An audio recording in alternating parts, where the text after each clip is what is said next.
안녕하십니까. 마음치유행복도량 대구구룡사주지 도일입니다.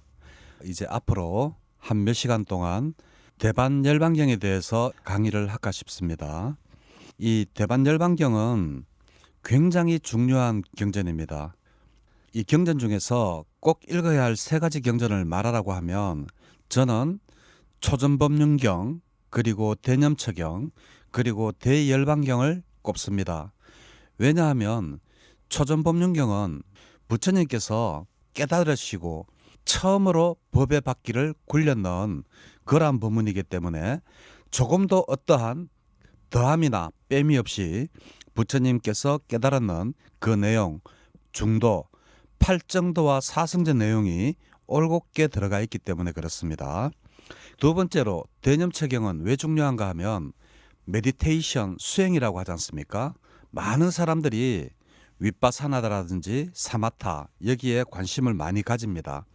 그렇지만 그 방법을 어떻게 해야 됩니까? 어떻게 해야 됩니까? 이렇게만 물으시는데 그러시지 마시고 바로 이 대념처경을 읽으시면 37조도품에 대한 그러한 수행 방법에 대해서 자세하게 나와 있습니다. 그래서 이 대념처경은 우리가 꼭 읽어야 될 그러한 경전 중에 하나가 되겠습니다. 그리고 마지막으로 대반열반경이 되겠습니다. 이 대반열반경은 다른 경전과 달리 어떠한 주제, 즉 다시 말해서 대념처경 같으면 그 수행이라든지 이러한 것들을 정해놓고 법을 설했죠. 그렇지만 대반열반경은 그러한 주제를 정해놓고 설해진 경전이 아니라 부처님께서 반열반 드시기 1년 전부터 열반 때까지 일어났던 사건들을 이렇게 시간의 순서대로 총 6개의 장으로 담고 있는 것이 가장 특징입니다. 그리고 얼마나 현실적인 경전입니까? 부처님 돌아가시기 전 1년 전부터 해서 이제 부처님 열반하실 때까지 그때 당시에 있었던 사건들을 그대로 이렇게 정리해 놓은 아주 귀중한 그러한 경전입니다. 그리고 또 대반열반경은 부처님의 그 반열반을 담고 있는 내용이어서 그 부처님께서 말씀하셨던 그러한 가르침들을 전부 종합하고 마무리하는 그러한 경전이기도 합니다. 대열반경은 세존께서 그 라자가하 왕사성이죠. 왕사성의 독수리봉, 그러니까 영치산입니다. 내 머무실 때 마가다 왕이 왓지족을 공격하기 위해서 세존께 와사까리라는 바라문을 사신으로 보내서 그 의향을 묻는 것으로부터 시작해서 세존께서 쿠시나가라 근처의 말라족들의 살라숲에서 반열반 드실 때까지의 모든 이야기를 담고 있습니다. 그래서 저는 이러한 대반열반경을 바로 시작하기보다는 어차피 부처님께서 이 마가다 왕이 왓지족을 공격하기 위해서 세존께 와사까리라는 이 신하를 보내는 그러한 이야기로부터 해서 부처님께서 말라족들이 사는 그러한 숲에서 반열반에 드실 때까지 모든 이야기가 들어있다면 저는 부처님의 탄생부터 어느 정도 미리 말씀을 드리는 것이 좋지 않겠나 이렇게 생각합니다. 그래서 저는 먼저 부처님의 탄생부터 말씀을 드리도록 하겠습니다. 잘 아시다시피 부처님의 아버지는 수또다나 왕이셨죠. 그리고 어머니는 마야 부인이셨습니다. 마야 부인은 부처님을 놓고 바로 7일 만에 돌아가셨죠.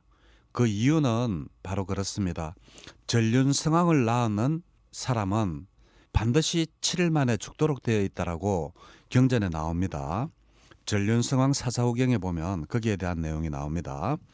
그래서 마야 부인이 7일 만에 이렇게 돌아가신 것도 우연한 게 아니라 부처님이라는 전륜성왕을 낳았기 때문에 그래서 7일 만에 돌아가신 게 된 것입니다. 그리고 이제 그 카필라성이라고 이제 우리가 이야기를 많이 들었죠. 부처님의 아버지가 그 머무셨던 카필라성인데 우리가 이 카필라성 그러면 굉장히 크다라고 이렇게 이제 웅장한 성을 생각할지 모릅니다. 그렇지만 그 카필라성은 동서로 약 한 450m, 남북으로 약 한 500m 정도 되는, 그러니까 큰 뭐 자동차 운전면허 시험장 정도, 그 정도 크기가 정도 될 겁니다. 그래서 우리가 아는 카필라성의 사문요관이라든지 성 밖을 못 나갔다, 이러한 내용들은 조금 좀 전설적인 내용이 가미되어 있지 않나 이제 생각을 해봅니다. 그렇지 않고서는 어떻게 450m, 남북으로 500m 되는 그 안에서 부처님께서 그 출가하시기 전까지 그 밖을 나가지를 못했다. 이거는 조금 좀 부처님을 신화하는 그런 신화적인 요소로 만들기 위한 내용이라고 저는 개인적으로 생각을 합니다. 그리고 부처님께서 탄생하신 룸비니라는 동산은 바로 카필라성에서 약 한 20km 정도 떨어져 있는 그러한 정도의 거리에 있는 동산이 바로 카필라성입니다. 걸어서는 아무리 천천히 걸어도 하루나 이틀이면 갈 수 있는 거리입니다. 그런데 한 가지 여기서도 하나 의문이 있습니다. 부처님 당시에도 아기를 출산하기 전 한두 달 전에 친정으로 이렇게 아기를 낳으러 이렇게 가는 것을 감안하면 부처님은 10달에 태어나신 게 아니라 조금 더 일찍 태어나신 게 아닌가라고 우리는 생각을 해볼 수 있습니다. 그렇지만 맞지마 니까야라든지 이러한 경전에 보면 부처님은 꽉 찬 10달에 태어나셨다라고 부처님 스스로 말씀을 하십니다. 왜냐하면 전륜성왕은 꽉 찬 10달에 태어난다라고 부처님께서 말씀을 하고 계시기 때문입니다. 그렇게 해서 부처님께서 이제 출가를 하시죠. 사문요관을 하시고 그렇게 이제 출가를 하시고 알라라 깔라마 그리고 우따까라마 뿌따라는 두 스승을 만납니다. 알라라 깔라마는 즉 다시 말해서 무소유 처정을 닦았는 사람이고 우따까라마 뿌따는 비상 비비상처정을 닦았는 사람입니다. 그러니까 색계 무색계 그러니까 무색계 삼선정까지 닦아낸 사람이 알라라 깔라마고 색계 사선정 비상 비비상처정까지 닦아낸 사람이 바로 우따까라마 뿌따가 되겠습니다. 이 두 스승에게 최고의 욕계, 색계, 무색계 그 선정까지 다 배우고 난 다음에도 부처님께서 왜 6년간 고행을 하셨을까요?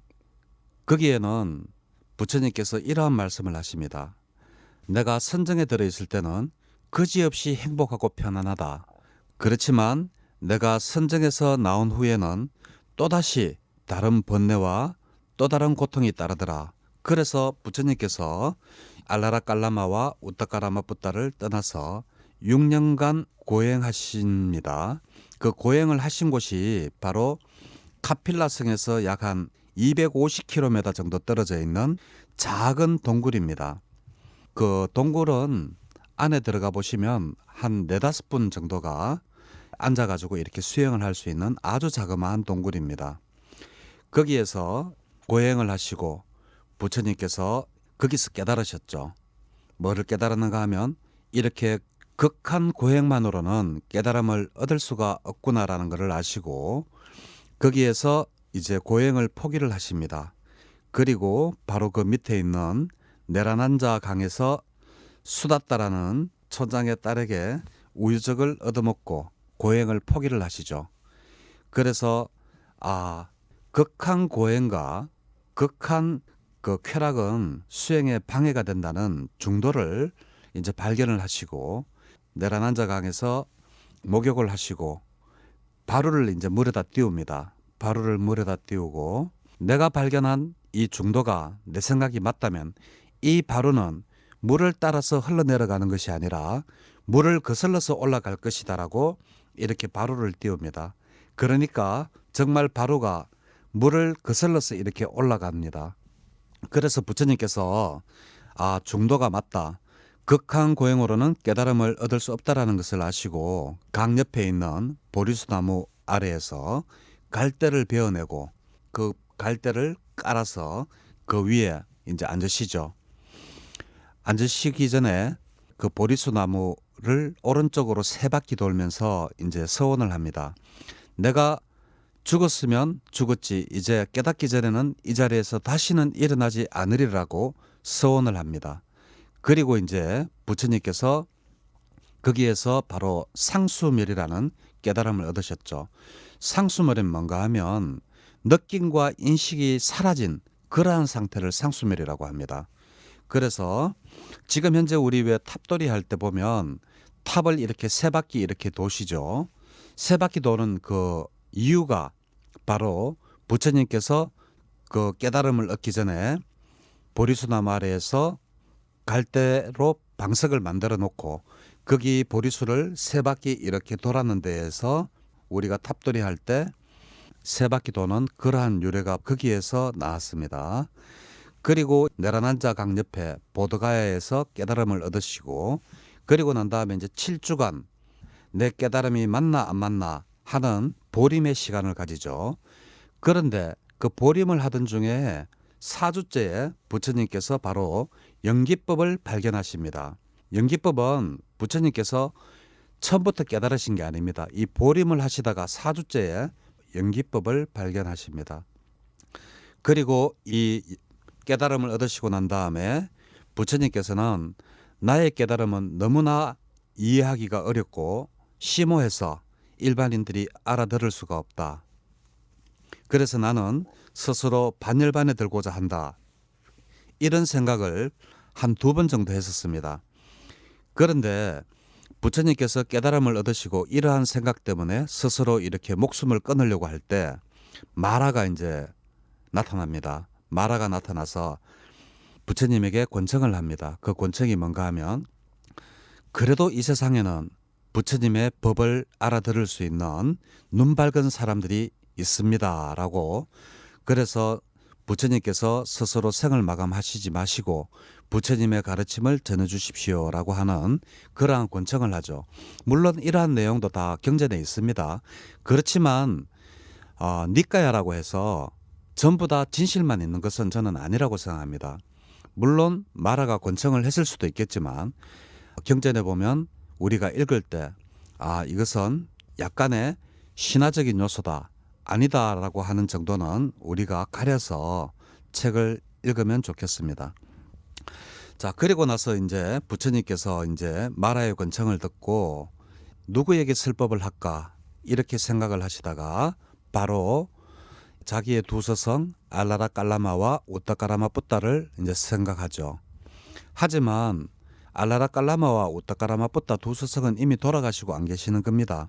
그래서 그 부처님께서 고행을 할 때 5명의 그 동료들을 찾아가지고 내가 법을 설해야 되겠다. 이렇게 해서 보드가야에서 녹야원까지 약 한 250km 정도 되는 그러한 녹야원으로 걸어가시게 됩니다. 250km 같으면 약 한 부산에서 제천 정도 거리 정도 될 겁니다. 그러한 거리를 한번 생각 한번 해보십시오. 인도에는 큰 넓은 대지입니다. 거의 산이 없습니다. 그러한 길을 부처님께서 맨발로 이 가사를 입으시고 농길을 혼자서 투벅투벅 이렇게 법을 전하러 이렇게 떠나시는 그러한 모습을 생각하면 정말 저절로 진짜 참 눈에서 눈물이 나고 감동이 저절로 오죠. 그런데 이 5 제자를 이렇게 찾아갔는데 멀리서 이렇게 보니까 저기 오는 사람이 꼭 붓다 고타마 같거든요. 그래서 이 제자들은 자기들끼리 모른 척하자. 저 붓다 고타마는 이미 고행을 포기한 배신자가 아니냐 이렇게 해서 모른 척하자라고 했습니다. 그렇지만 부처님께서 가까이 오면 가까이 올수록 스스로 그 부처님의 그 근엄한 모습이라든지 각자의 모습에서 이제 스스로 이렇게 의자를 갖다 바치고 이렇게 물을 떠와서 발을 씻기고 하는 그러한 행위를 하게 됩니다. 그래서 이 5명 제자에게 부처님께서 최초로 법을 설하시죠. 그게 바로 제가 꼭 읽어야 된다라고 했던 초전 법륜경입니다. 거기에서 중도와 사성제를 말씀을 하시는데 이 법을 듣자 말자 바로 5명 제자 중에 꽃얀다가 바로 깨달음을 얻습니다. 그래서 부처님께서는 이 꽃얀다를 보고 안냐 꽃난다라고 합니다. 그러니까 눈 밝은 꽃난다라고 해서 바로 아라한이 되심을 선언을 하십니다. 그리고 나머지 제자들도 불타오른경이라는 부처님의 두 번째 설법으로 전부 다 아라한이 되죠. 그리고 부처님께서는 이제 깨달으시고 45년간 이제 포교에 힘쓰시는데 중림정사, 기원정사, 망고동산, 영치산, 그리고 다람쥐동산 등에 이렇게 많이 머무십니다. 그렇지만 부처님께서 가장 오래 머무셨던 기수급 고도관, 기원정사죠. 거기에서 부처님이 19년을 나십니다. 여기에 있으면서도 많은 이제 사건들이 일어납니다. 뭔가 하면 앙굴라마라가 이제 기여하는 그러한 사건이 이제 생겨나게 되는 것입니다. 자, 이야기를 좀 더 하고 싶은데 이제 시간이 다 됐네요. 네, 그럼 또 다음 주에 이어서 하도록 하겠습니다. 네, 감사합니다.